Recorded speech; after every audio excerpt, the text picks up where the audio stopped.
Para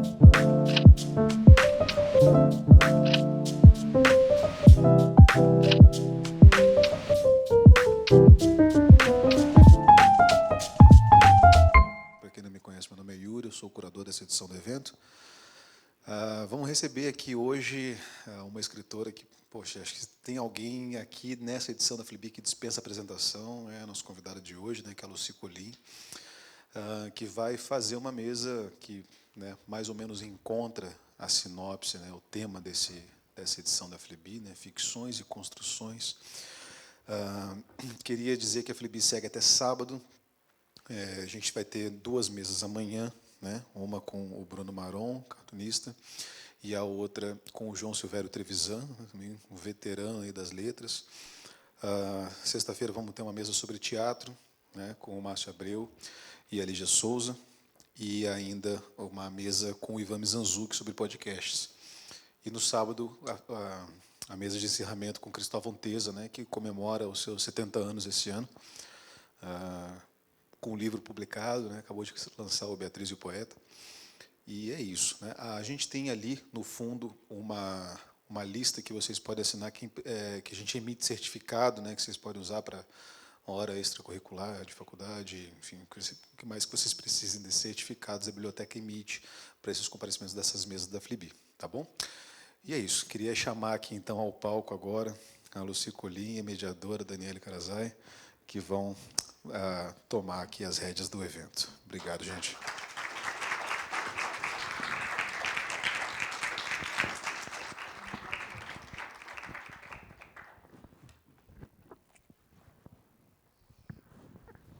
Oi, gente, tudo bem? Bom, a Lucy dispensa apresentações, acho que todo mundo conhece a Lucy, mas eu vou falar, fazer como manda o figurino, fazer uma leitura aqui das coisas da Lucy. Então, a Lucy é curitibana, ficcionista, poeta, educadora, tradutora, graduada em piano pela Escola de Música e Belas Artes do Paraná, em letras, português e inglês, pela Federal, aqui do Paraná, em percussão clássica, também pelo IMBAP, doutora em estudos linguísticos e literários, em inglês, pela USP, professora aposentada da Federal, no curso de letras. Participou de diversas antologias nacionais e internacionais, tem mais de 23 livros publicados.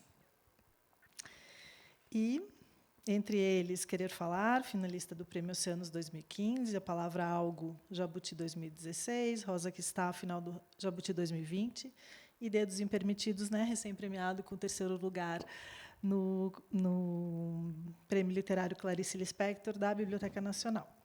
E aí esse está em pré-lançamento, o livro de poesia novo, O Olho Reavido, pela editora Iluminuras, e ocupa a cadeira 32 da Academia Paranense de Letras. Tudo isso. Para a gente começar, eu estava conversando um pouquinho com a Luciele nos bastidores, e ela pediu para eu começar de um jeito meio inusitado, que não era o que eu tinha programado, mas eu vou começar porque é ela que manda nessa mesa. Então, eu vou começar do jeito que ela falou. Eu estava contando para ela que, na minha família, o meu pai é descendente de italianos e a minha avó, por parte de pai, de poloneses. E, do lado da minha mãe, a minha mãe é descendente de libaneses e o meu avô era português. Então, a minha família, eu não sei nem quem eu sou, porque é um negócio assim, a gente fala com a mão, a gente, ao mesmo tempo, a minha avó era super retraída, o outro fala um monte, então a minha avó dançava em casa, né, tipo as danças árabes, e falava árabe. Então, é uma coisa muito louca. E ela falou que justamente isso inspirou ela a escrever o Nossa Senhora daqui, que é o livro que a gente vai comentar aqui para falar sobre as questões de nação, identidade e tal. Então, ela vai contar um pouquinho sobre como é que ela teve essa ideia a partir disso. Boa noite, quero agradecer muito. Tem uns rostinhos, aliás, todos são, não é? Muito queridos, mas a gente sabe o esforço que é, né? A gente sair no final do dia para vir para um evento e tal, e eu queria agradecer demais. Eu quero assim, a minha dívida para com a Biblioteca Pública do Paraná, ela é infinita, mas então eu vou nomear, não é? O Le Prévost, meu querido, meu companheiro, né? De décadas assim. Quase peguei o Leprevot no colo, né? Porque de décadas estou falando assim, mas é um grande companheiro aqui na cena literária de Curitiba, do Paraná, enfim. Então, muito obrigada. Para mim é muito importante estar aqui, você sabe, não é? Tanto pelo amor à biblioteca, mas também por todas as coisas que a gente pode fazer pela literatura e vem fazendo. Não é? Quero agradecer ao Yuri, querido, que me convidou, e também o tema que foi escolhido é muito importante. A gente, às vezes, se esquiva um pouco, não é? Numa festa literária, que é uma grande celebração, às vezes a gente se esquiva de pegar temas para esse diálogo. Vocês vejam que eu sou muito otimista, né? Diálogo. Vem, fala mais que o Homem da Cobra. É um diálogo, mantivemos, mas espero que, no final, a gente tenha, né, um espaço para a conversa. E eu quero agradecer demais a Dani, que, assim, todo esse cuidado, não é? Vocês já viram aí que eu subverti, ela veio com perguntas super incríveis e tal, e já não, conta aí da tua família. Então, agradeço demais a todos que estão aqui. Dani pedia a ela, então, que contasse essa gênese dela mesma, né? De onde ela é oriunda. E eu tenho certeza que ninguém aqui nesta sala se sentiu desconfortável com o que ela disse. E tenho certeza que muitos se identificaram, se não em ter os 4 avós, não é? Totalmente, né, de origens diferentes, mas pelo menos 2 ou 1. Não é? Alguém na família, mas meu avô era e tal. E aí, como ela comentou, realmente a gênese desse livro vem dessa ideia de que só nós, só sendo brasileiro, para entender essa linda, essa belíssima maçaroca que nós somos. E, mais do que isso, não é só receber isso com uma leveza, que, felizmente, nós temos, não é? Mas a gente apostar nisso, em detrimento de uma série de camadas que nos fazem, muitas vezes, tentar fugir disso tudo. Não é? Isso é um processo, isso é um grande processo, né, que a globalização nos trouxe. Mas, antes da globalização, qual seja, né, essa globalização que vem pasteurizando, homogeneizando tudo isso, antes disso tudo, nós temos uma outra camada, não menos grave, que é esse não exercício da nossa brasilidade. Então, quando eu falei do tema que foi trazido para esse encontro, não é, as mesas todas em torno disso, e conversando com o Yuri, justamente em que medida o literário, o ficcional, ele vai tocar nessas questões, não de uma maneira didática, absolutamente, mas em que medida nós estamos num certo confronto com a nossa brasilidade, e em que medida também esse exercício é e deve ser revelador. Então, quando a Dani nos conta essa, não é, eu venho daqui um pouquinho, dali um pouquinho, e a gente reconhece isso, quando eu escrevo um livro que se chama Nossa Senhora daqui, é essa entidade, justamente, né, desse lugar ficcional, que é esse nosso aqui, que, possivelmente, estrangeiros ou não é, pessoas que vivem em outros países, eles não vão entender como é que você é fruto, não é? E aí tem libanês, tem italiano, tem polonês e tem português, não é? E nós entendemos isso. Então, o livro inteiro, ele é essa grande, é um livro seríssimo, e aqui já faço uma coisa assim, tem muita gente que fala: nossa, eu me matei de rir com o teu livro, né? Engraçadíssimo. Eu não faço nada engraçado, mas eu faço a coisa tragicômica, porque é muito, não é? É tragicômico justamente essa. Por quê? Por que tragicômico? Justamente para suscitar aquele riso que não é a gargalhada. É um outro tipo de, né, é quase um enfrentamento. Então, realmente, Nossa Senhora daqui é essa entidade a qual, não é, os personagens vão rezar, eles têm umas preces, né? E aí eu queria explicar um pouquinho, não sei, Dani, se seria legal de falar um pouquinho. Vamos ler um trechinho? Uhum. Aquele segundo prólogo, acho que é bem legal, talvez, para situar.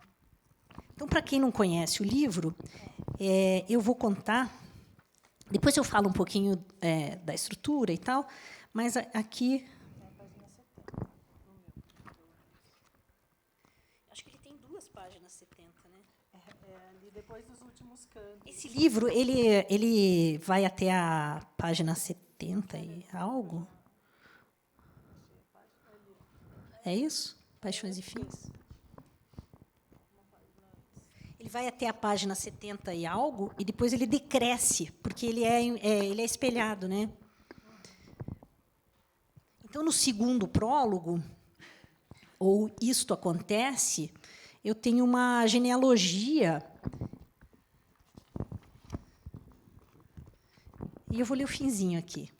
Tem gente que não entende como que, na família, a gente tem primo de olho claro e cabelo sarará, com primo de cabelo liso, lisinho, e prima bem alta, e uma baixinha, e de cabelo preto, e olhão castanho, se não de olhão azul, e tem até um ruivo, o José Enéas, e uma loira, que tem pele escura e olho verde, que é a Margaridinha, que puxou do vô o gosto pelo comércio.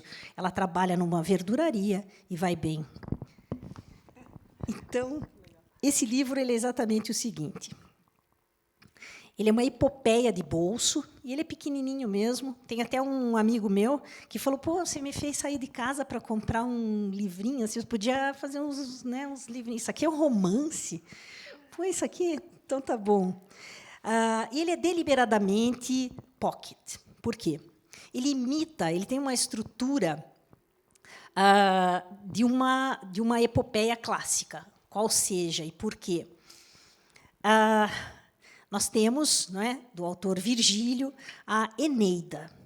A Eneida ela fala do périplo do Enéas, que é o herói. Toda a estrutura clássica, do herói, enfim. Mas, no Brasil, aí já começa a grande coisa. Eneida é nome de mulher. Vocês devem conhecer alguma Eneida, não é? Como que isso acontece? Não é? Então, eu usei isso, essa grande subversão. Eneida não vai reverberar nunca como não é? O grande périplo do Enéas. Não, Eneida é uma personagem aqui.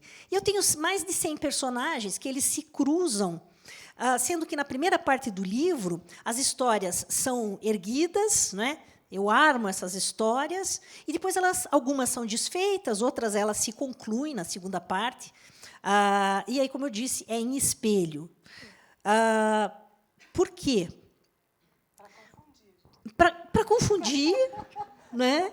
Mas, sobretudo, para a gente pensar. Esse é um livro que trabalha muito com a ideia de nomeação também, não é? Mas também para a gente pensar quantas Reginas, quantas histórias de Reginas eu conheço, de Marias, não é? De Pedros, e enfim. Como é que a gente se relaciona com essas histórias todas que vão voltando nas nossas vidas. Então, deixar as histórias, algumas inacabadas, outras meio embaralhadas, né, é justamente essa brincadeira. E, na epopeia tradicional, nós temos... Esse livro ele segue toda a estrutura que o Virgílio estabeleceu, não é? Toda, inclusive os capítulos, eles são uma cópia mesmo. Os cantos primeiros, os últimos cantos, os prólogos, homens e números, por aí vai. Só que aqui eu quis pensar a epopeia, essa grande história, né, clássica e que tem a ideia, né, de lançar luz a questões de um povo e de uma comunidade. Eu pensei, mas eu queria uma coisa bem, bem compacta. Então, o que tem de mais compacto que não é literário? Uma bula. Então, o livro ele tem o formato de uma bula de remédio, não é? Então, é muito compacto. E aí começa com uma bula de remédio, e essa ideia, né, dos componentes. O que mais que tem assim de diferente? O nome dos personagens. Tem uma coisa legal que é as perguntas e respostas no final, que é muito legal. Tem um FAQ, né? Frequently Asked Questions. Tem isso. E aí vamos falando de outras coisas aí, né, ao longo da nossa conversa. É muito legal o livro. Leiam, gente, se vocês não leram ainda. Bom, uma outra coisa que me pegou no livro assim foi a questão desse papel um pouco antropológico assim do livro, né? Da gente ver a si mesmo como o outro e pelo olhar do outro. Então, tem a Frau, no começo, ela é uma louca, e depois ela é super sábia, super legal, super gente boa. Então, a gente não sabe a verdade. A gente fica naquela, o que é a verdade, o que é o olhar do outro. Então, a gente começa também a se ver e a pensar como é que as outras pessoas veem a gente diferentemente da gente. Então, é muito legal o livro nesse aspecto, que ela vai desconstruindo tudo o que a gente pensou daquela personagem, ela vai virando outra personagem. Você já não sabe se você gosta dessa personagem ou não gosta, então é muito legal. E aí eu me lembrei, eu estava comentando com a Lucy, que eu me lembrei muito do Pirandello, quando eu li um livro do Pirandello chamado Um Nenhum 100.000, onde ele está no espelho da casa dele, se olhando no espelho, e a mulher dele fala para ele que ele tem o nariz torto para a direita. E ele nunca tinha reparado isso, ele se achava perfeito, ele nunca tinha pensado nisso. E aí, a partir deste fato banal e corriqueiro, a vida dele vira um inferno, porque ele começa a pensar que todas as pessoas veem que ele tem nariz torto. E ele não achava que as pessoas viam isso, e que as pessoas veem ele completamente diferente do que ele é, e que ele é uma pessoa diferente para cada pessoa. E aí ele não sabe mais quem ele é. Então, é muito legal assim, essa questão antropológica. E é um pouco o que a Lucy faz no livro, da gente não saber mais direito quem são os personagens, e, ao mesmo tempo, em alguns, você se reconhecer. Então, é muito, muito louco essa questão, né? Então, primeiro eu queria contar para vocês quem é essa Frau, não é? Então, Frau Homera, ela é. Eu pensei, já que vamos fazer uma epopeia pós-moderna e brasileira, eu não vou trabalhar com heróis masculinos, não é? Vamos pensar. Mas também não queria trabalhar assim, tipo, a grande mãe. Eu falei, não, isso é muito didático, né? Aí eu pensei, a gente tem esse pezinho, né, nas avós. Mesmo que não teve uma avó, e pode ser um avô, pode ser a figura de uma avó. Então, inventei essa grande... Ela é a genearca. A genearca, ela é essa grande gênese de tudo. E aí, pensando essa coisa não só de alteridade, mas também desse macrocosmo, né? Eu penso desses movimentos do ficcional em relação às construções identitárias, né? Eu vou dar só um exemplo do que a Dani falou. Então, quando começa, eu vou ler um trechinho. Frau Homera Kortmann era uma louca. Ninguém dizia isso assim, com essas palavras, desse jeito escancarado. Esquisita. Você não acha estranho aquela mulher? Cruz incrédulo deve ser bruxa. E aí, histórias, né? Na segunda parte do livro, então ela era um demônio, né? Ela era uma louca, ela espeta um alfinete na netinha que está, né, numa criança, ela era professora de corte e costura e ela espeta um alfinete, então ela começa o livro como um demônio. Na segunda parte, Frau Kortmann era uma mulher demais de chique. Eu achava ela muito linda, com aqueles olhos azul clarinho, parece até que brilhavam, sabe como? A Mara sempre comentava, nossa senhora, parecida coisa mais linda, aqueles olhão da Dona Frau, né? Com esses olhos azulzão, dava até para ser artista de cinema. Já foi ver filme de cinema? Então, é assim, mas como, né? Já teve uma construção dessa personagem como totalmente diferente, e ela reaparece justamente para suscitar parece uma loucura deliberada, mas justamente para suscitar esse tipo de movimento, esse desfazimento, não é? A gente vem de uma tradição de literatura muito sedimentada nessa relação com o leitor, que não é flexível. A gente tem um histórico, né, do chamado realismo, com todo o dimensionamento positivo. Claro que o realismo, até o final do século XIX, ele tem toda essa razão de ser, mas a gente não pode operar um apagamento nas forças todas que vão gerar mudanças tão impactantes com o olhar modernista, não é? E que dizer do olhar pós-moderno? Então, o compromisso também de desfazer esse tipo de relação com o literário, que é mais estático, que é dado, né, que está pronto. Ontem mesmo nós tivemos uma das mesas aqui e se colocou isso, né? O leitor, hoje, ele espera um outro tipo de envolvimento. Então, justamente para suscitar mais movimento, esse desfazer. Mas como assim suscitar mais movimento?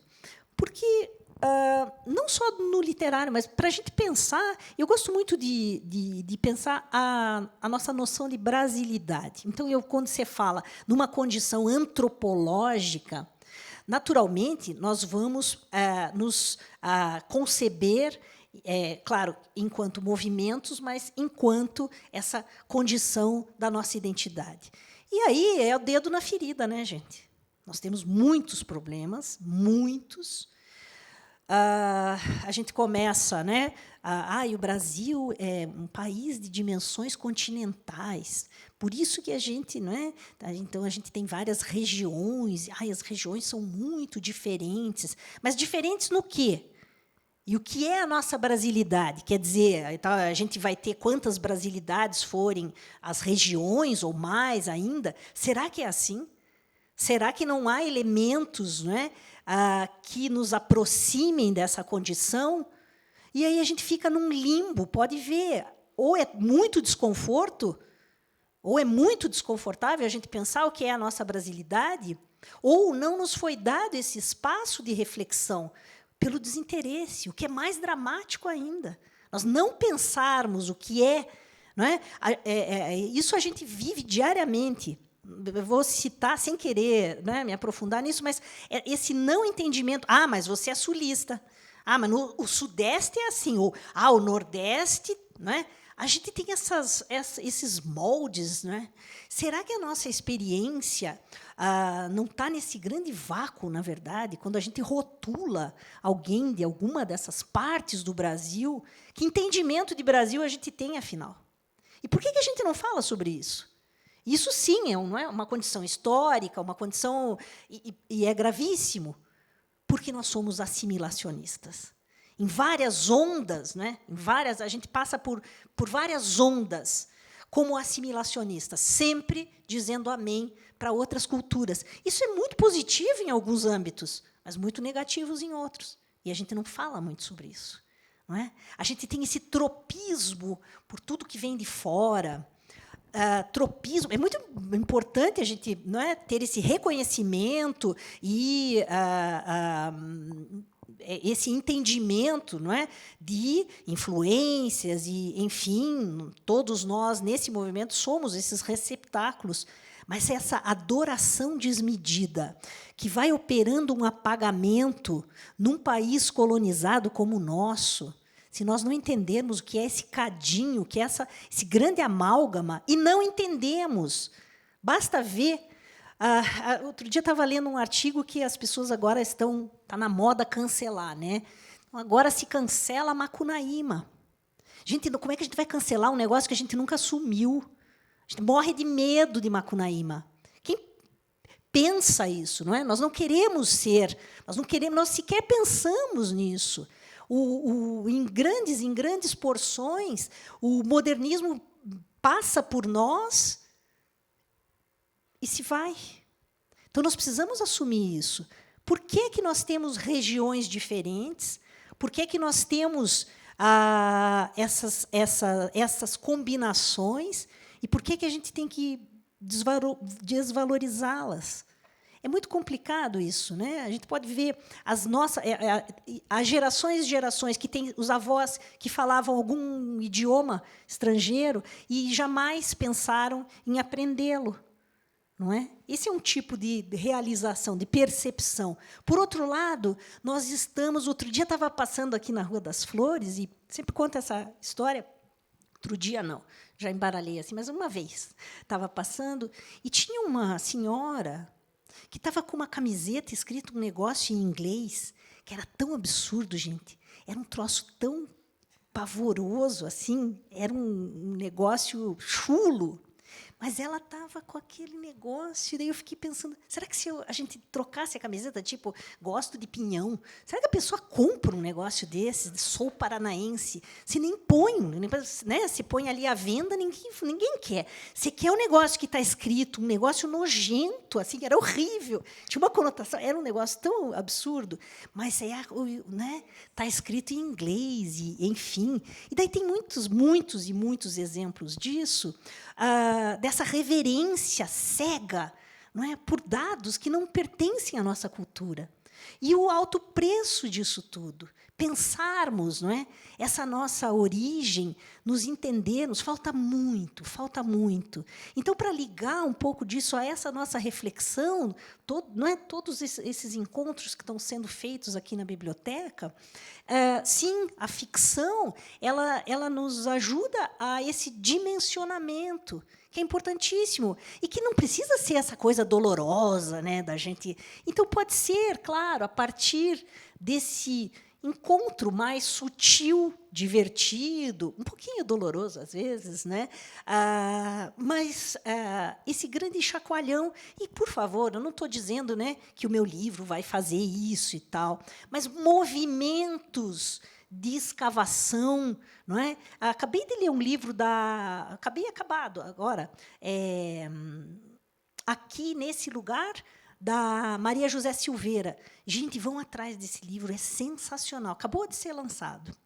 É um livro que refaz o Macunaíma, com personagens, a grande maioria, mulheres. É de uma beleza. E, assim, a gente fica boiando no livro, porque são histórias do nosso imaginário que são muito. É toda uma mitologia que a gente desconhece. Daí, quando a gente sente desconforto, eu estou falando como leitora, eu senti desconforto vendo esse imaginário brasileiro. No entanto, a gente tem tanta coisa europeia e dos Estados Unidos, então nem se fala, não é? Então, que esse desconforto que a literatura traz concorra para um tipo de... Nossa, não passar a limpo tudo isso. Importantíssimo, ligado a condição estética de chacoalhar mesmo, que a literatura tem, e a gente não precisa, quanto a isso, a gente não precisa discutir, não é? E aí o nosso compromisso, enquanto leitores, de irmos muito atrás. Acho que mais ou menos, né, essa condição que você levantou, antropológica, ela tem a sua complexidade, mas ela é muito no dia a dia mesmo, né? Do que nós somos mesmo. E falando nisso, eu fui atrás também dessa noção de nação, né, de identidade. E aí o Davi Copenau tem essa visão de cosmos, de que não existe país, né? Para os Yanomamis existe uma cultura única, assim, e ele acha que o hegemônico que a gente vive, que a língua portuguesa é um instrumento, né, de dominação mesmo. Então, como é que a gente trabalha isso no sentido de nação, né? Como é que a gente traz isso de uma raiz, né, brasileira mesmo, para toda essa complexidade que é essa mistura dos europeus e da colonização e de tudo que tem, mas coisas que já tinha, né? Então, eu acho muito complexo isso da gente ter essa consciência de nação. Então, antes da gente chegar nessa, né, propriamente nessa palavra, né, Dani, a gente tem que pensar, como você fala, tudo isso nós já tínhamos. Olha, a minha geração, eu sou nascida em 1964, né, repressão simbolizada aí. A gente jamais valorizou, jamais sequer cogitou, além do Dia do Índio, que a gente fazia um trabalho assim, né, de cartolina. A gente jamais levantou isso como assunto, a gente não conhece essa herança, não conhece. E o que conhece, a gente sufoca. Isso vai acontecer para praticamente todos esses povos e as etnias que vão ser invisibilizadas. Não é? A gente tem muitas famílias que passaram uma geração. Eu vou dar um exemplo. Não é? Quando nós abrimos o curso de polonês na Universidade Federal do Paraná, foi junto com foi uma luta de mais de 30 anos, não é uma coisa assim, você chega lá e abre um curso, você tem que ter uma demanda e justificar e tal. Foi junto com a abertura do curso de japonês. Por quê? Como é que você abre um curso de letras, não é? Porque tem uma demanda enorme de grandes, não é? De grandes comunidades que são falantes, não é? Que são falantes desses idiomas, né? O Paraná, por exemplo, é um dos lugares que mais tem poloneses e ucranianos, enfim. Mas eu vou me deter justamente a isso. Passado alguns anos, nós temos relatórios de que as crianças que estavam tendo a aula agora, não é? Então, os primeiros graduados em polonês, eles viam nos seus pais, não é? Criança na escola, assim, eles viam nos seus pais uma rejeição disso. Uma geração toda que meio que negava, não sabia falar polonês. E nos avós, uma coisa de esconder totalmente a origem. Quais são esses mecanismos? A gente esconde uma herança indígena, não é? Que agora é muito precário ainda, é muito incipiente. E aí nós escondemos muitas outras etnias, sendo que esse seria o nosso entendimento. Então, quando você pensa a ideia de nação, eu gostei muito de você trazer essa cosmologia, esse entendimento de mundo que foi, em grande medida, pasteurizado, né? Ele é colocado na moldura do colonizador, inclusive com uma terminologia. Nós falávamos justamente disso. A gente precisa entender Tupã é o grande Deus, porque, a rigor, ele é moldado a partir do quê? Da nossa, né, do eurocentrismo, dos nossos padrões. Mas aí eu quero ir um pouco mais fundo até, Dani, pensando no seguinte: essa grande cosmologia que prescinde desses modelos que são vencidos. Esses modelos são vencidos. E eles se põem como os modelos únicos. Essa grande cosmologia, ela é a noção da grande rede. Se prescinde de nomear. Você tem um entendimento de uma grande conexão, que você é a natureza, você está na natureza e você participa disso. E essa é a sua identidade. Aí a gente transfere isso para a nossa realidade, que traços identitários a gente é ensinado a valorizar. Acabei de citar esse exemplo. Então, tem gerações que negam. O avô tinha medo de dizer que era polonês, não é? Ou assim, não é? De repente, é libanês, não é? E vejam quantos imigrantes nós estamos recebendo, quantas ondas, não é, de imigrantes nós estamos recebendo. Hoje mesmo encontrei uma amiga minha, que é haitiana, e é assim, essa grande, não é? A realidade dela no Brasil, uma estudante de medicina. Como é que ela chega num país que tem todas essas camadas, não é? Então, eu gostaria de reforçar isso. Quem dera nós tivéssemos esse grande entendimento da rede, em que todas essas etnias elas tivessem a sua valorização e, mais do que essa razão de ser, razão de estar, uma razão de você ter 4 etnias muito diferentes. E é isso que te forma, é isso que te faz, não é? E outras, você possivelmente vai outros convívios, não é? Então, antes de chegarmos nesse conceito oficial de nação, eu penso que a gente podia também implodir essa necessidade tão cívica do próprio conceito, mas partir para uma coisa prática, que é esse grande olhar voltado para a nossa Constituição, sem supervalorizar coisas de fora, valorizar numa medida assim que não é que não opere apagamentos, mas que seja amorosa, né?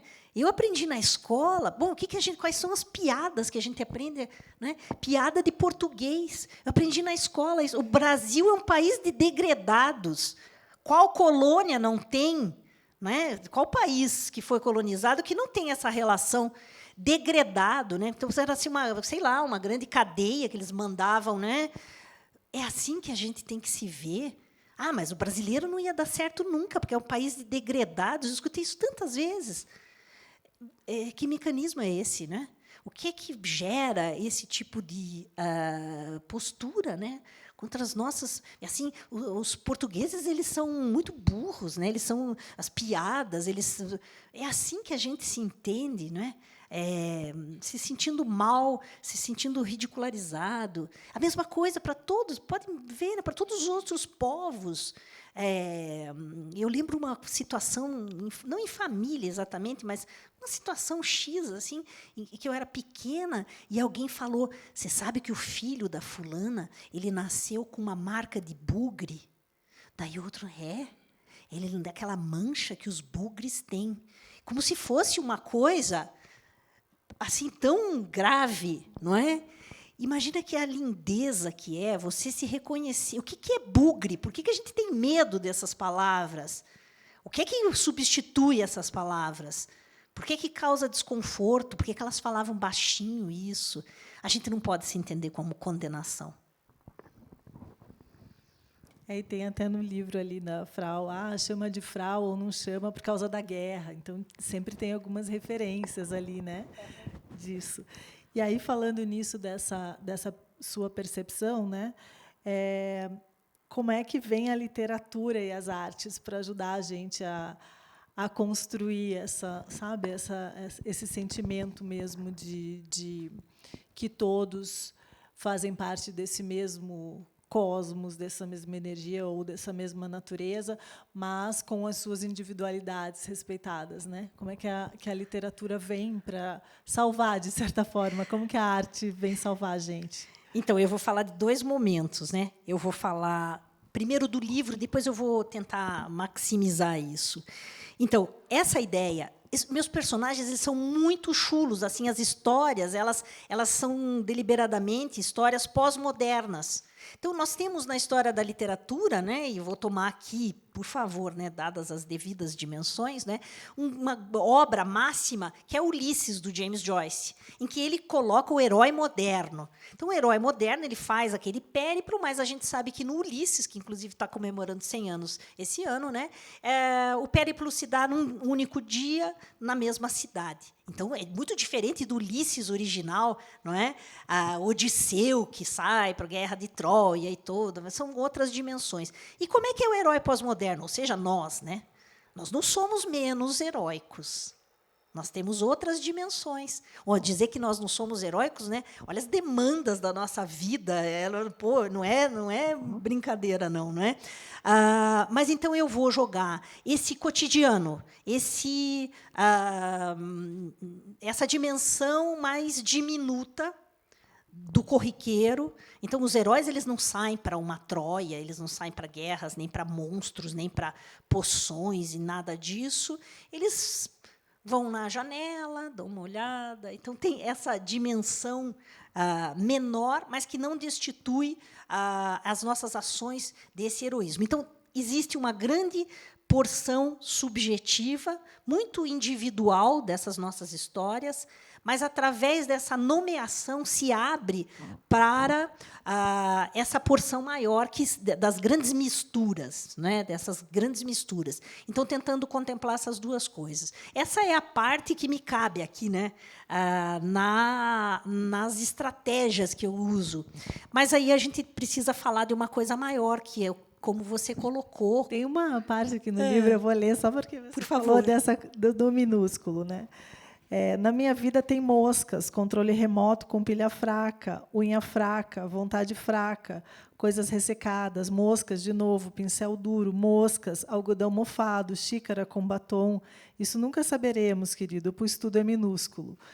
Então, é muito legal, né, que no livro tem essas miudezas e a gente vai se reconhecendo justamente nelas, né? E não nos tomemos por não heróicos, né? É essa coisa no cotidiano e tal, essas nossas formas de sobrevivência, né?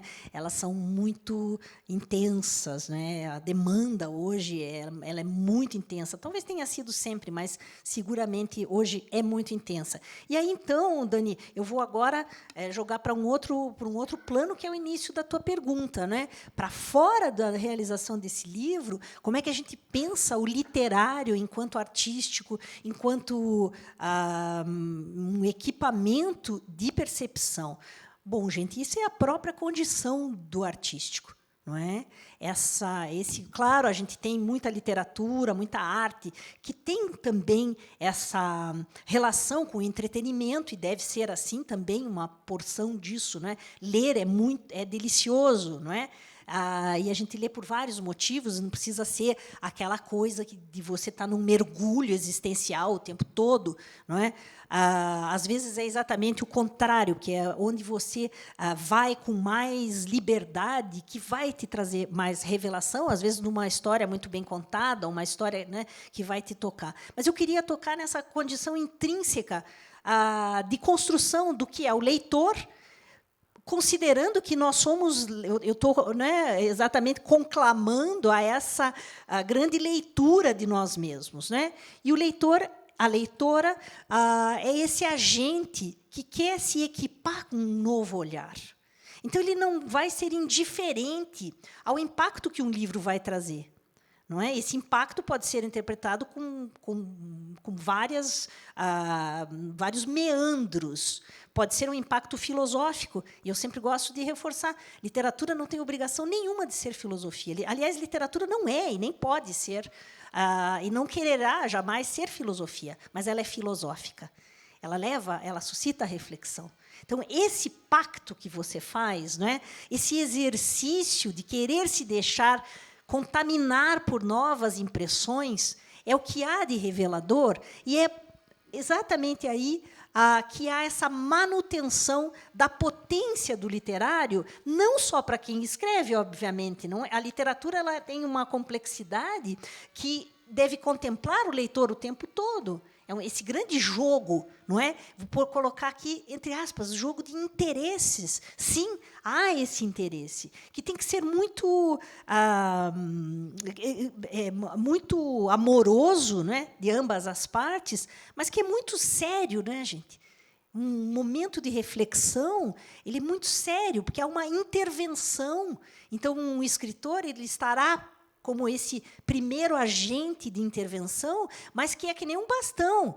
Aí você está ali, a partir do texto, o leitor também vai assumindo, é isso que o leitor mais quer, não é? Então, ontem nós tivemos nesse encontro, né, como eu já mencionei aqui, justamente isso. Esse pacto com o leitor, muitas vezes, é assim. Mas é uma coisa mais hermética, mais difícil. Que bom para o leitor. Que bom, né? Que tem que, puxa, essa página não entendi muito bem, eu tenho que voltar. Opa, tenho que ler de novo. Opa, me perdi aqui. Que bom que não está dado, né? Que bom que tem esses buracos, essas fraturas. Essa é a grande construção do artístico.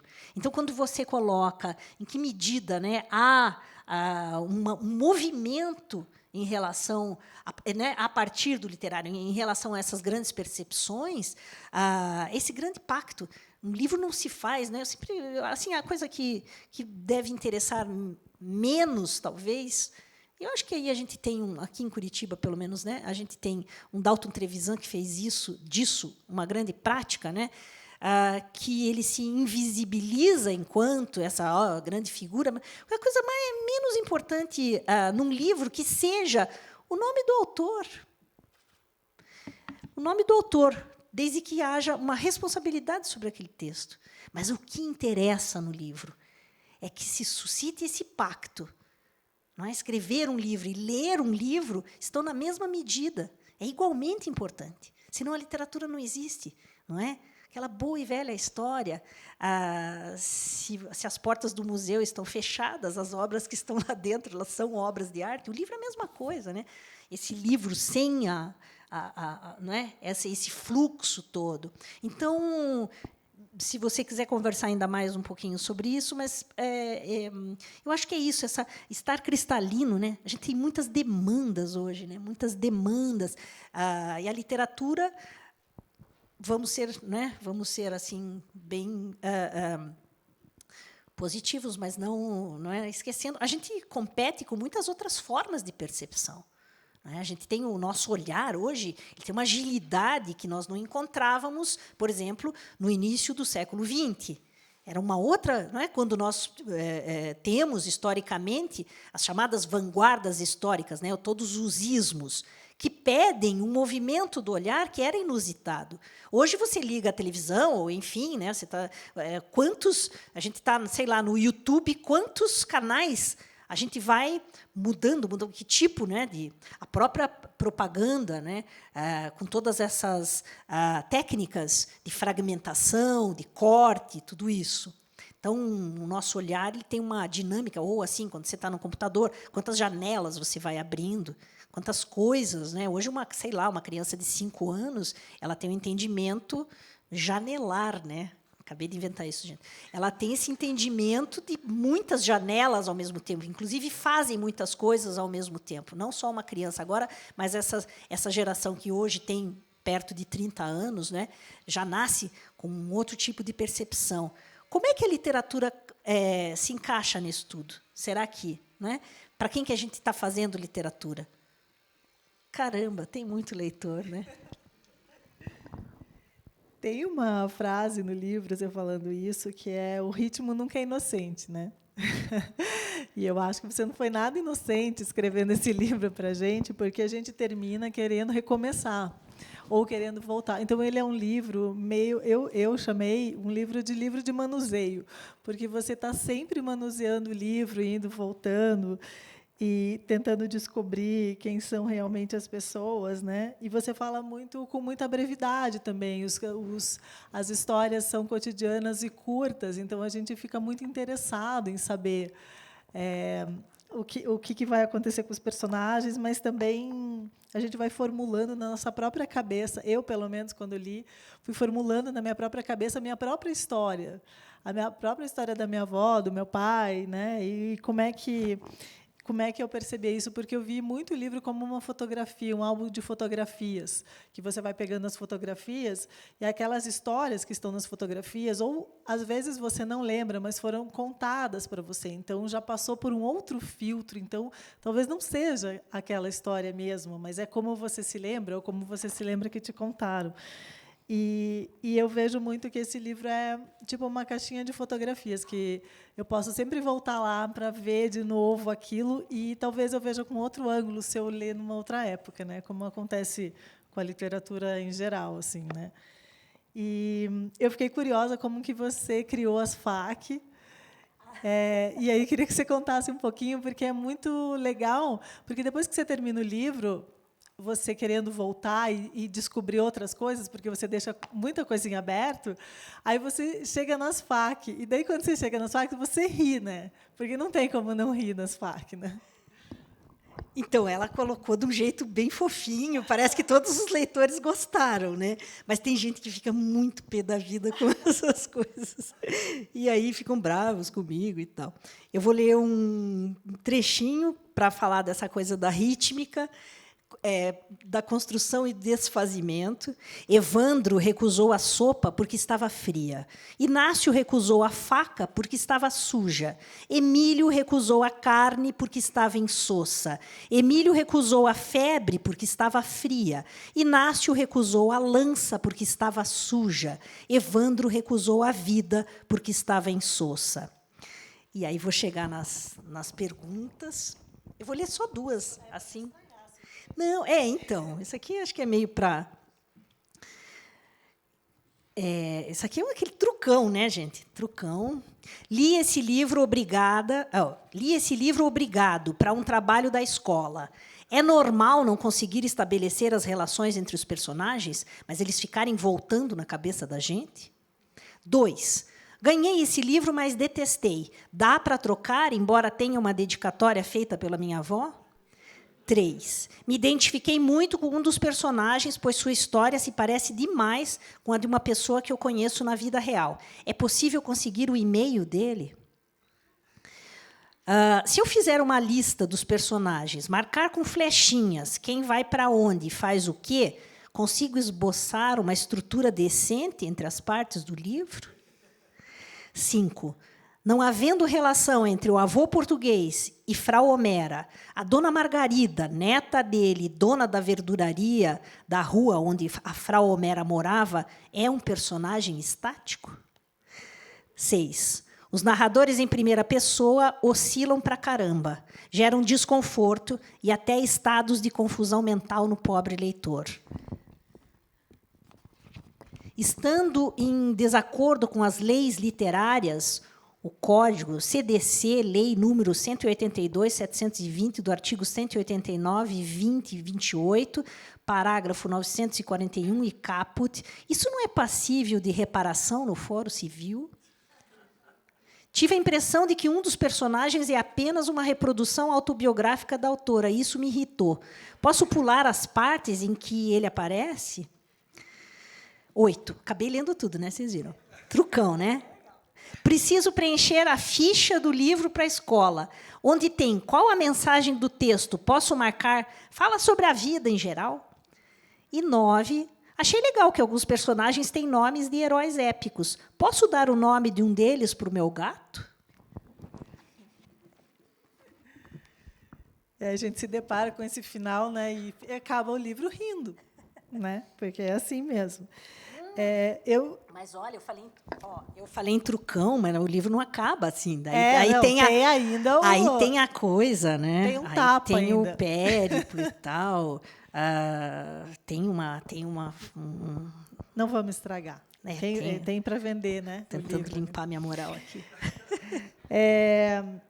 Eu pesquisando sobre esse livro, eu encontrei uma resenha de um blog chamado O Farmacêutico Sem PH, que não tem o nome dele, só tem escrito isso, O Farmacêutico Sem PH.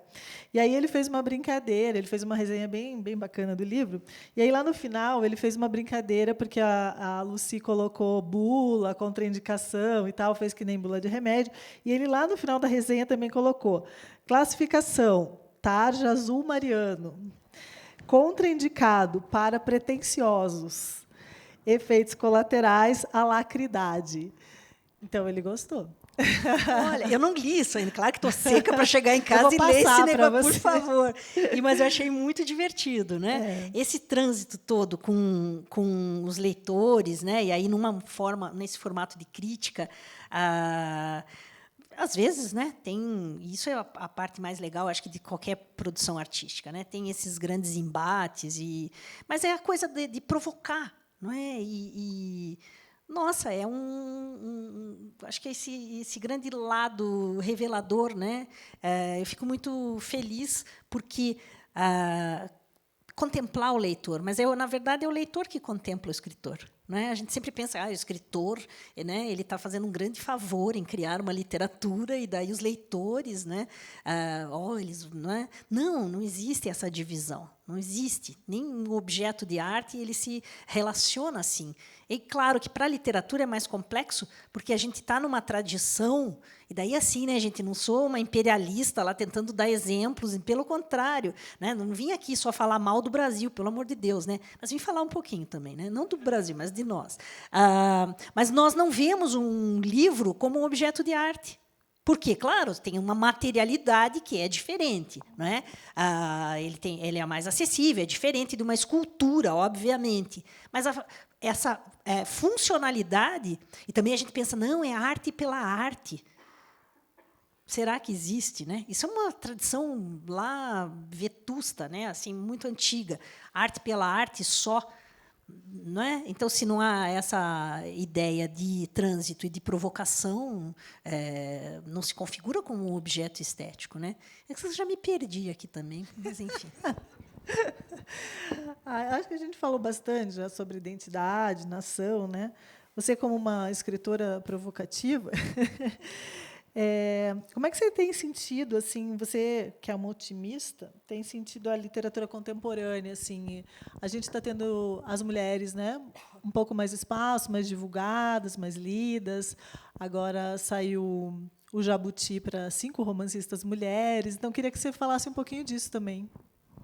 Então, gente, se alguém falar, nossa, quanta experiência, né, para dizer assim, você é velha, né? Eu já tenho uma tirada. Eu falo, não, sou jovem há mais tempo.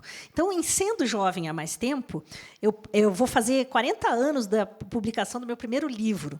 E aí, eu posso dizer assim que eu tive uma experiência que vai mudando década a década. Então, quando a Dani revela isso, né? Vocês viram a lista dos 5 finalistas do Jabuti, né? São 5 mulheres no romance. Como nós tivemos no ano passado 5 mulheres na poesia.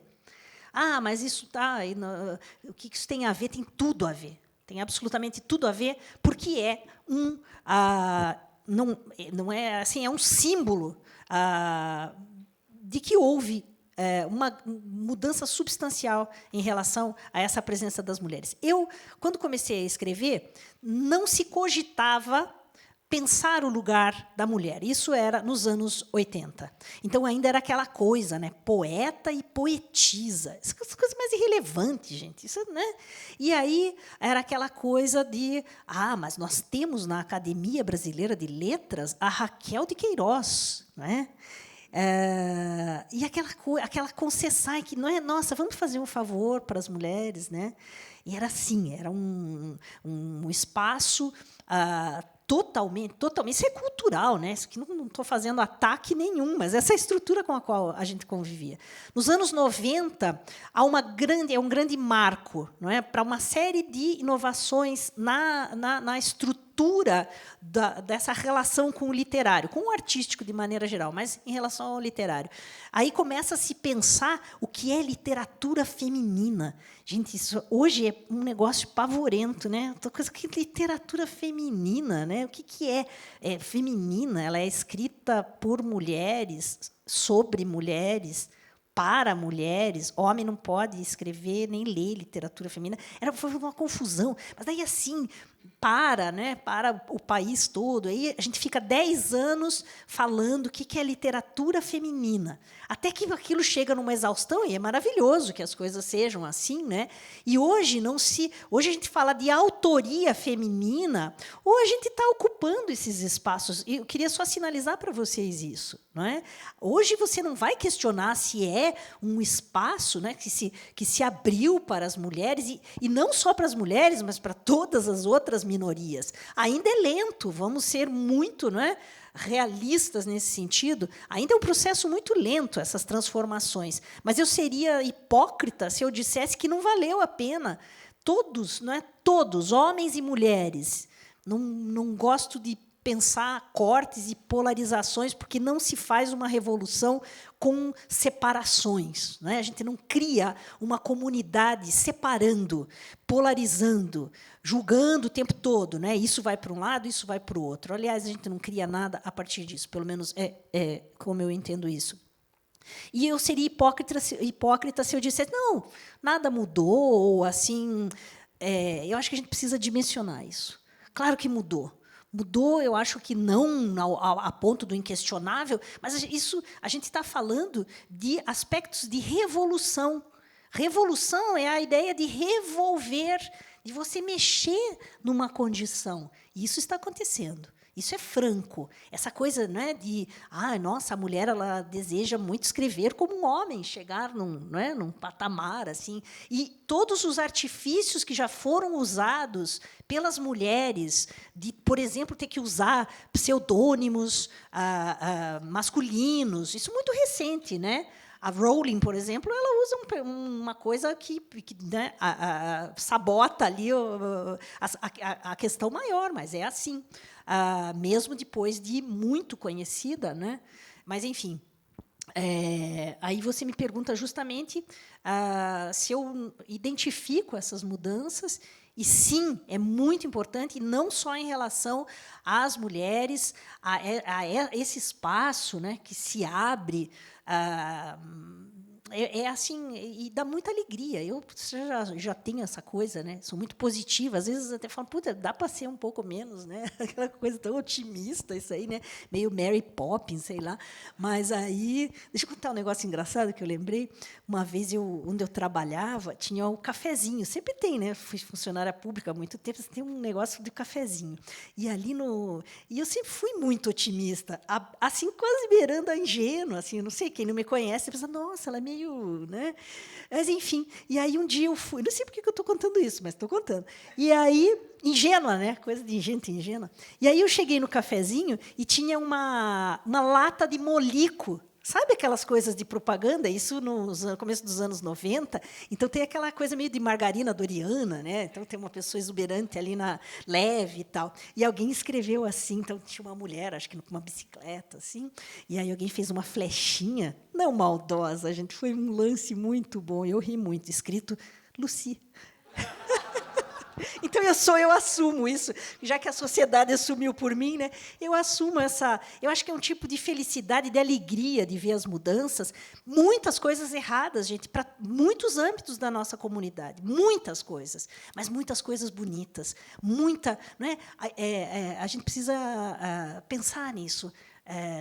Nos diálogos, muito caminho ainda a ser andado, mas muita coisa bonita. Hoje a gente não vai fazer uma mesa para falar sobre literatura feminina, né?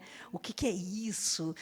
Hoje a gente vai lá e faz, que é como todas as revoluções devem acontecer. Você vai lá e faz, e mostra o teu trabalho, né? Uma vez uma garota chegou para mim, assim, bem jovenzinha, né? E imagino que desconhecendo, né? Nesse mesmo palco, uma vez eu fiz uma peça, sempre gosto de lembrar disso, uma peça que era levemente subversiva, começou com 60 pessoas. Você ter nem Le Prévost, você ter 60 pessoas numa peça de teatro em Curitiba dos anos 80 era uma coisa, era um sucesso. E terminou com uma pessoa na plateia.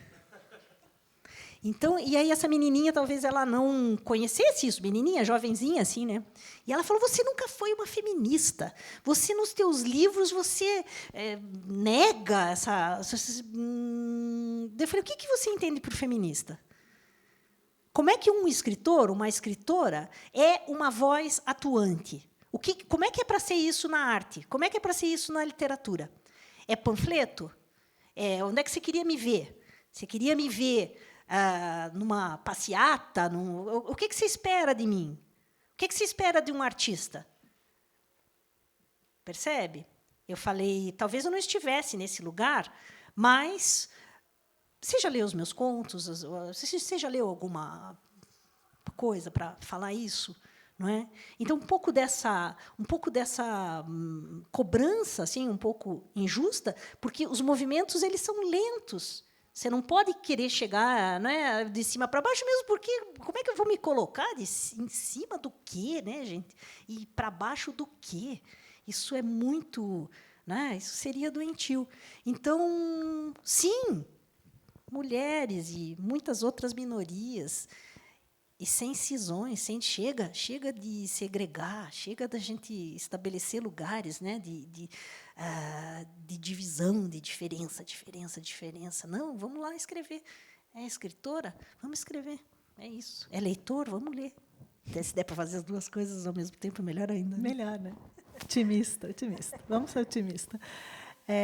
Bom, eu acho que podemos abrir, talvez, para perguntas, né? Sobre o livro, sobre o que a Lucy falou. Alguém tem perguntas para fazer? Opa, temos. Boa noite, Lucy. Boa noite, querida. Teve duas provocações na sua fala para mim, né? Eu já poeta, né? E como educadora. Vou puxar como educadora primeiro, né? Hoje, nessa semana, eu estava trabalhando poesia com os meus alunos de 8º ano, né? De uma forma bem legal e tudo mais. E hoje eu levei uma fala da Alice, né? Que ela fez, acho que um pouco antes da pandemia. E aí levei Socorro, né? Cantado pelo Arnaldo Antunes e pela Gal também. E no que eu coloquei, a primeira coisa que eu ouvi foi: putz, música de velho de novo. E aí, fiquei, né? Bom, tudo bem. Aí, durante a sua fala, me lembrou muito o conceito de escrevivência da Conceição Evaristo, né? E aí, pensando também em Macunaíma, você acha que nós fugimos desse protagonismo de assumir a nossa brasilidade? E aí, a outra pergunta também, como educadora, né, como professora de língua portuguesa, as FAC são uma grande sacanagem, né, com os professores de literatura e língua portuguesa, né, da escola, né, do ensino básico. Você tocou em duas feridas aí, agora a gente tem que se divertir com isso, né? A gente tem que se divertir com isso. Então, a primeira que você colocou... Deixa eu falar das facs primeiro. Sim, elas são, obviamente, essa minha posição contra essa ideia, sobretudo na poesia, né, mas também no romance. Eu entendo que os professores eles têm que educar para uma única coisa, é um X no vestibular. E literatura e arte vai ser interpretada de uma maneira muito cruel. Não tem amorosidade nenhuma. Eu vou dizer, eu já venho estando já há alguns anos nessas listas sou super grata nessas listas de vestibular. Então tenho leitores que são justamente alunos e alunas que vão prestar o vestibular. Eu não saberia responder aquelas questões sobre a minha própria obra, jamais.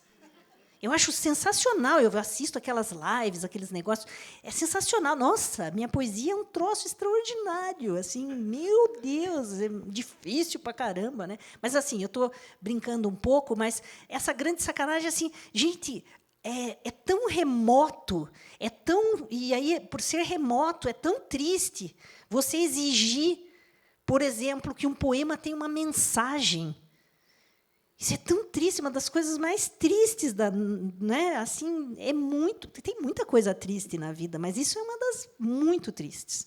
Então é esse troço encalacrado, injusto com a literatura, não é? Injusto, é exatamente isso. O personagem não faz. Você usou essa palavra. É uma sacanagem, mas é assim, poxa, a gente precisa se manifestar também. Não é? Não é bom, não é boa essa condição. Por quê? Porque ela opera um deslocamento de uma função social, comunitária, comunal da literatura enquanto arte. E desloca para mecanismos que você fala, eu sou uma educadora. O quanto a gente consegue educar para o que é o literário nessa posição. Eu ainda não quero desrespeitar, eu mesmo, né? Trabalhei 36 anos com isso, como professora de literatura. Mas é a coisa... E aí, quando você coloca a música de velho... Mas a gente tem que achar as brechas, isso é muito legal. De repente, na próxima, você não põe música de velho, porque tem muita coisa maravilhosa acontecendo exatamente já. E ela vai causar desconforto para quem? Para você. Para você, para eles não. Para a tua turma não, porque eles vão se identificar. Né? E aí você pergunta como é que há esses traços identitários, né, que foi a tua primeira pergunta.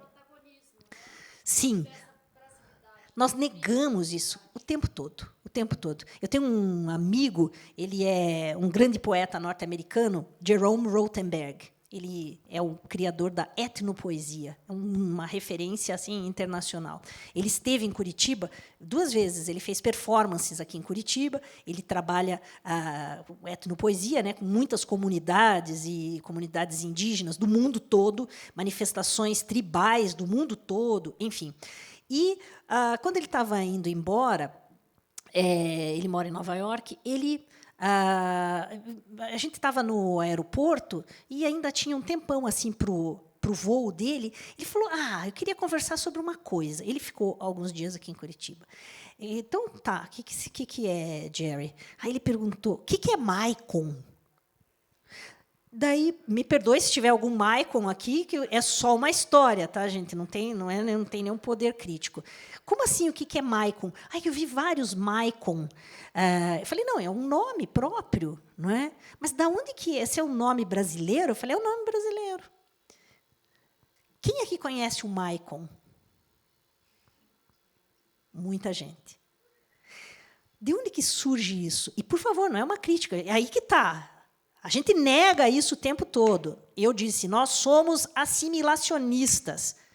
E somos, é assim, é uma questão de... Isso a sociologia explica. Nós somos. Nós temos um monte de processos, né, de embranquecimento, essa coisa de se voltar para os Estados Unidos, como em algum momento nos voltamos para a França, né? Enfim. Então, nós negamos o tempo todo. E aí eu disse para ele, Nós temos um grande herói nacional, isso se tratando dos anos 80, que se chama Michael Jackson. É difícil a gente falar Michael. Então, a gente inventou o Maicon, que é muito brasileiro. É sensacional isso, porque a gente tem o tal jeitinho, mas a gente precisa assumir isso. Nós criamos, isso é um traço identitário, como muitas outras coisas. E parar, né, aquela coisa de baba-ovo, de tanto apóstrofe. Mas isso é uma outra história. Aqui tem perto ali, panificadora, balaio de trigos. Gente, o dia que eles colocaram no balaio de trigo um apóstrofe e S, mas multiplicou, ia falar duplicou a quantidade de gente que entrou. Não! Isso foi assim, as pessoas... Pão é maravilhoso, todos os produtos... O apóstrofe S, ele dá uma coisa, uma identidade. Quando que a gente vai parar, não é, de não se preocupar com isso? E aí não lembro onde é que eu vi outro dia, farmácia drugstore. A gente não sabe falar drugstore. Eu não sei porque eu vou ler aquilo drugstore. Eu não preciso, nem quero ter essa competência, porque já existe uma palavra que é farmácia, não é? Delivery. É lindo, né? Delivery. Não tem a gente assimila isso gratuitamente. Será que não constrange? Eu não sou uma nacionalista escrota, como pode ter passado por algumas... Não é isso, a questão não é essa. Mas você toca num ponto, como educadora, enfim, como poeta, não é? Quando a gente pensa que não digerimos Macunaíma, isso é muito sério. A gente não quer, a gente não precisa, será? Essa coisa do entendimento. É tão legal ser brasileiro. Adoro o Brasil. O Brasil é tão legal, né? Será que a gente sabe o que está? Aí usa a frase em inglês, exato. É muito importante ter um equilíbrio, estar aberto, como eu disse, para outras culturas. Mas a gente passar uma borracha em tudo que é nosso, isso é lastimável, né? É que nem... Já pensou vocês passarem a vida toda sem se olhar no espelho? Nunca, nem sabe, para escovar os dentes, para pentear o cabelo. É isso que a gente faz com a nossa brasilidade. A gente não se olha no espelho, a gente não vê os nossos traços. E o negócio fica sendo meio surreal, né? Fica sendo surreal se eu nunca parar para pensar o que é que me constitui. Por que eu falo desse jeito? Por que não é? Quando você pensa identitário, né? Tem alguns termos que a gente até nem usa mais. Você vê, a gente nem usa mais, mas nós nem fizemos a lição de casa. Isso é muito delicado. Eu acho que é uma coragem, um enfrentamento. É assim, né? Ela acabou de falar aqui, falou baixinho, ainda bem, né? Tem tudo a ver com o livro. Eu espero que sim, mas também não penso que, nossa, né, alcancei os píncaros da brasilidade aqui, ou, né? Espero que sim, que geste alguma provocação, não é? Mas tuas duas respostas. Obrigada.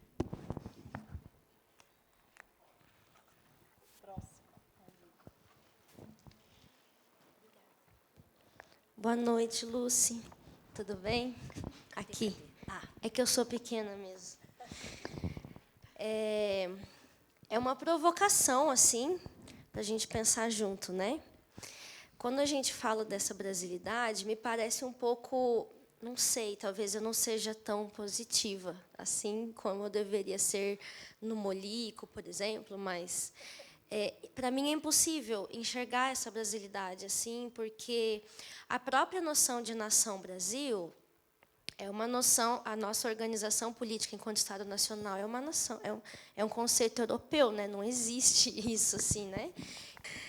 Então é uma construção nacional assim completamente alheia a nós, né? É uma divisão completamente eurocêntrica, como tu falou, né? A gente não deveria nem ser um país. Isso não era uma noção que existia dos nossos povos originários e nem em outro lugar do mundo. Existiam várias outras formações políticas que não era essa de país, de nação e tudo mais. E ainda na mesa de segunda, com o Lucas, né, a gente falando de que tudo isso aqui também é uma ficção. essa noção de brasilidade é uma ficção. Dentro da história, a gente consegue ver que é uma ficção muito criada por fascismos, né? Dentro do Vargas, por exemplo, que impedia as pessoas, tanto indígenas quanto europeus, de falarem a sua língua. Então, é complicado, assim, eu consegui ter esse fervor, não no sentido...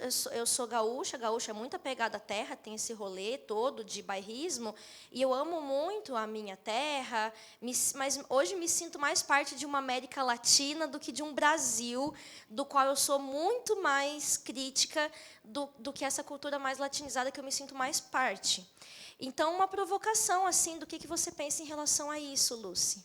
Obrigada. Olha, te agradeço muito a pergunta. A gente toca em, pelo menos, né, você levantou muitas questões importantes, mas eu vou tentar contemplar pelo menos duas nessa noção de brasilidade, né? Você reporta que tem essa dificuldade de se conectar, e, não é, com o que quer que seja essa brasilidade. E eu vou te dizer, se não houver entendimento de que tudo aqui começa, quer dizer, não começa, tudo nos é contado como se tivesse começado com as capitanias hereditárias, porque a gente tem uma história pré-capitanias que é importantíssima, nunca ninguém fala da presença dos franceses, de um imposto que se cobrava aqui, que se chamava propina, muito importante isso. Que histórico nós temos, não é? E nós começamos, então, supostamente, com um projeto de capitanias hereditárias. Se a gente parar para pensar, capitania ela é capitaneada, ela tem um capitão, um donatário, não é?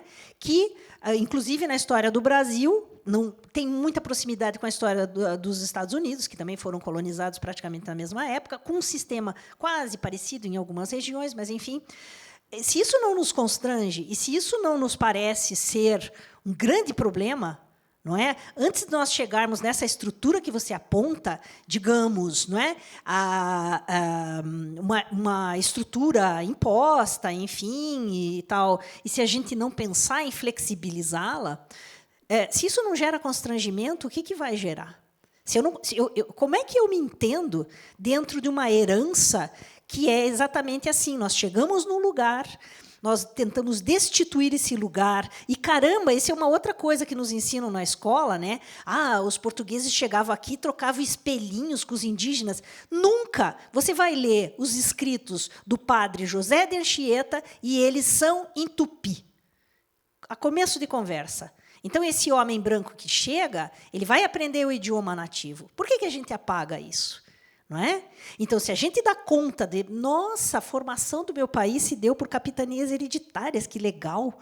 Se isso já se nós não somos esse grande saldo, não é? São 500 anos de uma prática que continua tendo os seus tentáculos, não é? Muito visíveis aí. Se a começo de conversa isso já não constrange, né, realmente a gente não vai avançar. Mas eu queria, talvez meio molico na situação, mas eu não vou ver muitas mudanças. Eu tenho perto de 60 anos, mas eu já vi muitas mudanças e eu tenho convicção de que eu participei, eu fui partícipe. Eu não posso me ver menor, não fiz grandes coisas na vida, mas eu entrei em sala de aula, eu escrevi, eu estive olhando, aqui mesmo nesse auditório, eu saí da minha casa para ver coisas, não é? Talvez não tenha conseguido alterar muitas, mas sempre tentei me responsabilizar por isso. Eu não vou ver muitas mudanças mais, porque elas são lentas, mas eu penso nas crianças que vão ser educadas por nós, e aqui entra papel da Clara, de todas as pessoas jovens que estão frente a modos de educação. Você não precisa ser professor para educar, não é? Não só e sem essa coisa de cima para baixo, né? Mas é reeducar os olhares. E isso eu tenho convicção que a gente tem muita coisa incrível que já aconteceu. E eu acredito nessas coisas. Agora, a gente passar limpo esse nosso passado todo, né? Que é indigesto, sem falar sobre ele, é, de novo, você não se olhar no espelho. Isso é muito grave, a gente tem que se responsabilizar por isso. Senão a gente não vai ter entendimento. E como é que se dá isso? Nós estamos vivendo isso de uma maneira muito crônica, em que, no momento de eleições, a gente tem uma série de acusações, não é? Aconteceu de eu estar, na semana passada, na Bahia, então, o Nordeste age de tal maneira, o Sul, o Sudeste. Então, a gente tem expectativas em relação a reações de acordo com as regiões do nosso país. Será que isso não é um encurtamento muito, quase sórdido, de uma realidade que nem foi tocada ainda? E eu não espero que você digira isso e saia toda saltitante, né? Ai, estou em condição de brasilidade. Eu não espero isso de ninguém, nem de mim mesma, não é? Mas, se você puder imprimir esse olhar lá para frente, das crianças que vão nascer ainda, não é? Isso te dá uma perspectiva, não sei se um alento, mas isso reforça o teu compromisso, né? Não quero também ser moralista em nenhum momento, mas eu queria imprimir um pouquinho de alegria nisso tudo. Muita coisa mudou. Isso eu posso te dizer, muita coisa mudou. Quem é da minha geração tem que olhar com alegria. Claro que existe muita discriminação, mas coisas maravilhosas aconteceram. Coisas maravilhosas no mundo todo, e, sobretudo, no Brasil, e, sobretudo, em Curitiba. Então, vamos olhar para elas, né?